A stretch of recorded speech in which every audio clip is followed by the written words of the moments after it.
வந்து டிஜியை வந்து அங்கே சேஞ்ச் ஓவர் பண்ணி நீங்கள் ஒரு ஆன் பண்ணி வச்சுட்டு இதை நீங்கள் ரெஸ்யூம் பண்ணிக்கலாம். அப்போ தான் உங்களுக்கு எந்த வித அன்இன்டரப்டட் யூபிஎஸ் எதுக்கு அன்இன்டரப்டட் பவர் சப்ளைக்கு தான் நம்ம கொடுக்குறோம்.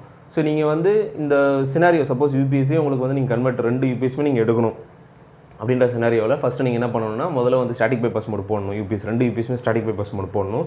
அப்புறம் அதை அப்படியே மெயின்டெனன்ஸ் பைபாஸ் மோடுக்காக மாற்றணும். மெயின்டெனன்ஸ் பைபாஸ் மோடுக்காக மாற்றிட்டு யூபிஎஸ் அவுட்புட் பேனலில் கண்டிப்பாக ஏதாவது ஒரு யூபிஎஸ்ஸே இல்லைன்னா உங்கள் சோர்ஸ் லைவ் பண்ணுறதுக்கு ஏதாவது ஒரு ஆப்ஷன் இருக்கும். ஸோ சில இடத்துல சூப்பர் பைபாஸ் கான்செப்ட், சில இடத்துல மெயின் ட்ராப் ஓவரில் ஒரு ஏசிபி போட்டு கொடுத்துருப்பாங்க, அதான் சூப்பர் பைபாஸ்ன்னு சொல்கிறேன்.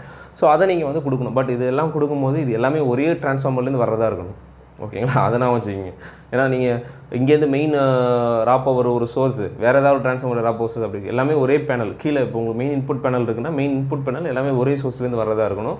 ஸோ ஒரே சோர்ஸ்லேருந்து வர மாதிரி இருந்தால் உங்களுக்கு எந்த பிரச்சனையும் வராது. எல்லாமே சிங்க் ஆகிட்டு உங்களுக்கு ஆட்டோமேட்டிக்காக வந்து உங்களுக்கு வித்தவுட் இன்டரப்ஷன் நீங்கள் யூபிஎஸ் பிரேக் டவுன் ஏதாவது நீங்கள் அட்டன் பண்ணாலும்